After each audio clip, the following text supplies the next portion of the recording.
There's an animal that has literally never lived in Japan, but in Japanese irejimi, that animal is like S-tier main characters. You see it next to dragons all over back and sleep everywhere. And the funny part, this animal has never actually lived in Japan. Before I tell you what the animal is, let's do super quick 1% quiz together. The long explanation. Just gut feeling. Just pick A or B in your head. The first one, what do you think actually exists in Japan? A. Amami rabbit. B. Goblin shark. Got your answer? Answer is both. Second one, which one is actually still alive in Japan right now? A. Ogasawara wood pigeon. B. Okinawa rare. Answer is B. Last one, which animal does Japan not have right now? A. Tiger. B. Wolf. Little bit tricky, right? The answer is both. But here's the twist. Wolves used to live in Japan, and humans wiped them out. Tigers are different. Real wild tigers have literally never lived in Japan. And the tiger, the animal that never lived there, became one of the most loved irejimi motif ever. So in this video, we're gonna walk through it like a little bit timeline. Where real wild tigers actually live in East Asia, how the image of the tiger got twisted and remixed as it moved from China, Korea to Japan. Why tigerless Japan fell so hard in love with tiger tattoos. Alright, let's roll the timeline. Okay, first, let's just ground this in reality. If you put up a mental map of East Asia, the real home base of tiger is here, southern to northern China, a whole Korean peninsula, and the Russian Far East like Primoria and the Amur regions. Especially if you look at Korea during the Joseon period, they literally had the word Hohan, which basically means tiger problems or tiger damages.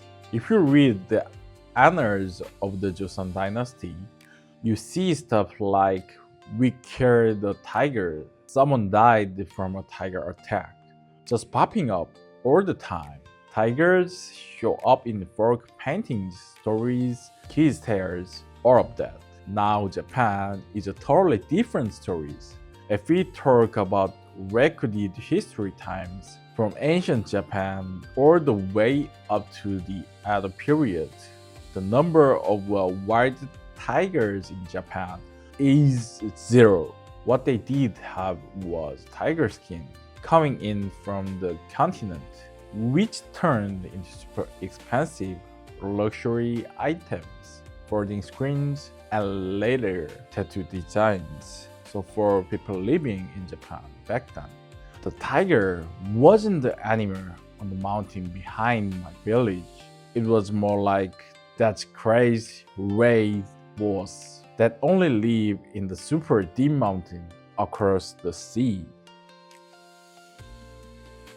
Most people imagine it went like this. Japan went to war on the continent. They saw tiger there, and that's when they got hooked on tiger. That's kinda true, but it's not where the story starts. The tiger actually showed up in Japan way earlier, through a totally different route, the four god system. Back in Han Dynasty, China, like around the 2nd century BC, they set up this world map with the 4 sacred beasts. East is the azure dragon, west is the white tiger, south is the vermilion bird, and north is the black tortoise. These 4 aren't just cool animals, they are directions, seasons, elements, basically a whole cosmic world building system. The system travels through the Korea peninsula. You can see it in Goguryeo tombs mirrors, and then it crossed over into Japan too. In Japan's Asuka period, about 500s to 600s, early state building era, and the Nara period 710 to 794 first fixed capital era. You've got a tomb like Takamasuka and Kitora.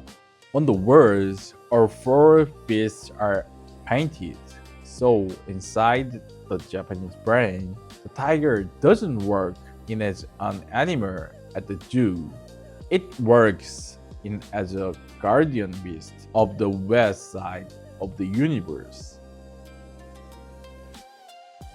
Now, after hearing that, you might still be thinking, okay, cool, four gods, white tiger, I get it.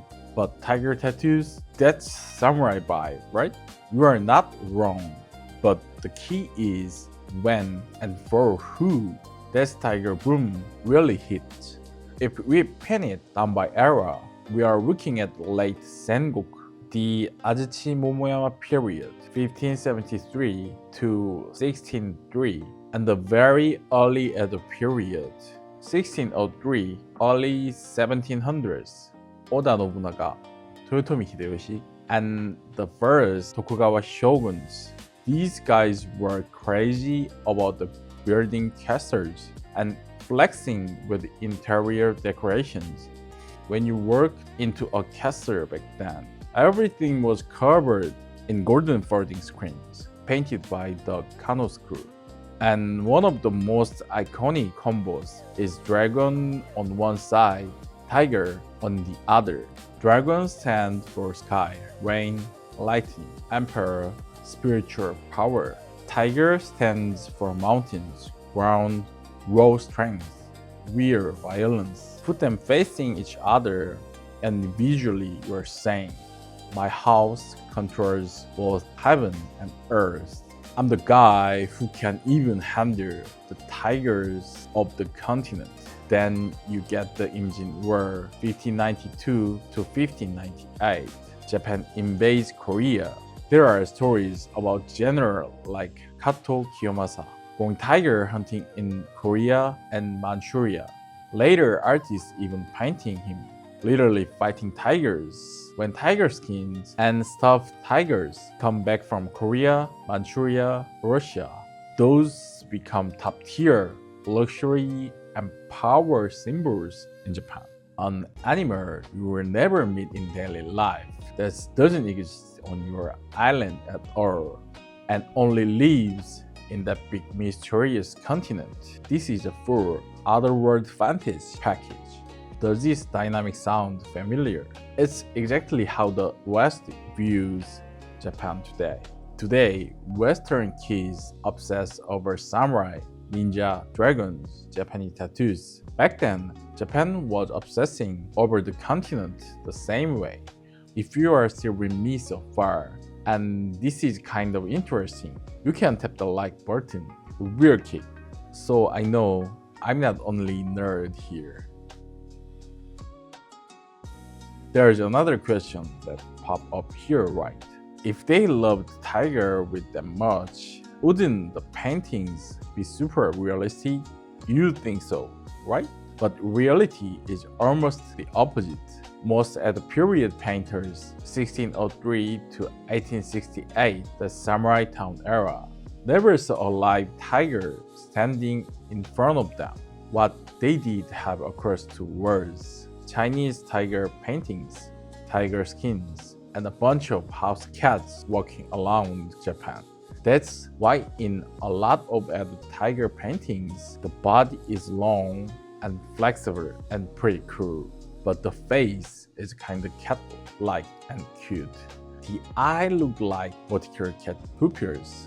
Meanwhile, in Korea, along the same eras, real tigers were actually coming down from the mountains, so they had these super serious Mountain King style tigers, and also goofy magpie and tigers fork paintings. The tiger became a symbol of the official and power, and the magpie is this cheeky little guy next to it. So artists internationally gave the tiger dumb eye and silly expression to make fun of power. In China, which actually had the tone of real tiger, imperial tiger paintings are often very anatomically and realistic, so Japan ends up in this funny spot. Chinese tiger art as references and house cats as live models. That's mix turned into a unique Neko tiger style. That's exactly why Japanese tiger tattoos later on looks like expression and full of characters. And even that is not the end of the tiger story. The tiger even sneaked into demon design. You've probably seen this in anime or manga. Horned ogre, tiger stripe underwear, iron claw. That design is not random at all. It comes straight out of Fusui and the Eto.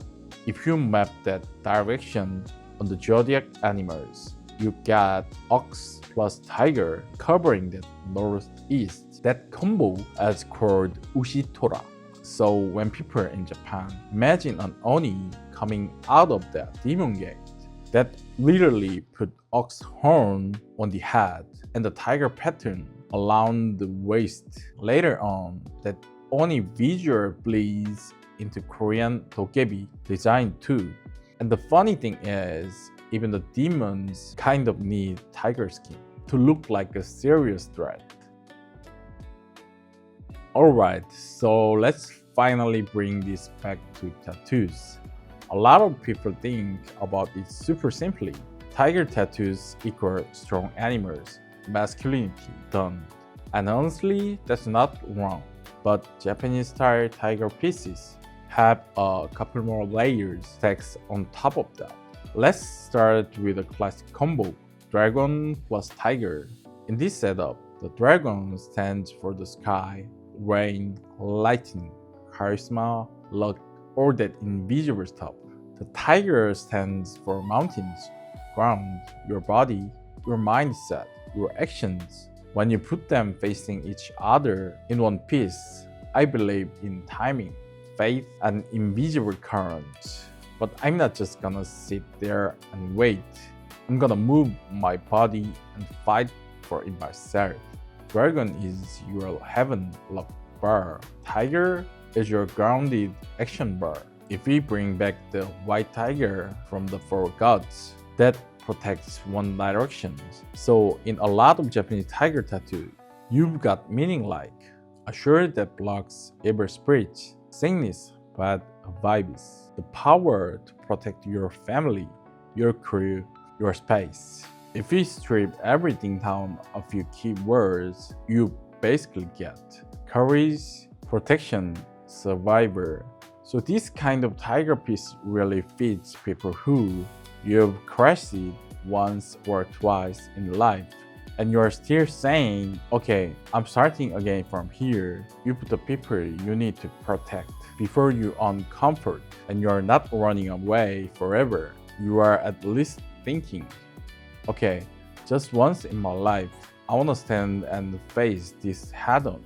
So today, we are working through how tigerless Japan went absolutely crazy for tiger and its imagination, and how in Japanese tattoo culture, the tiger ended up as one of the main characters.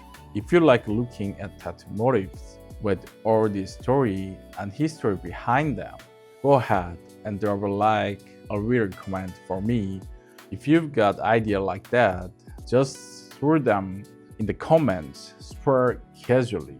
To read through them, and I actually use them and pick the next episode. Thank you for watching this video. また次の映像で会いましょう。お疲れ様でした。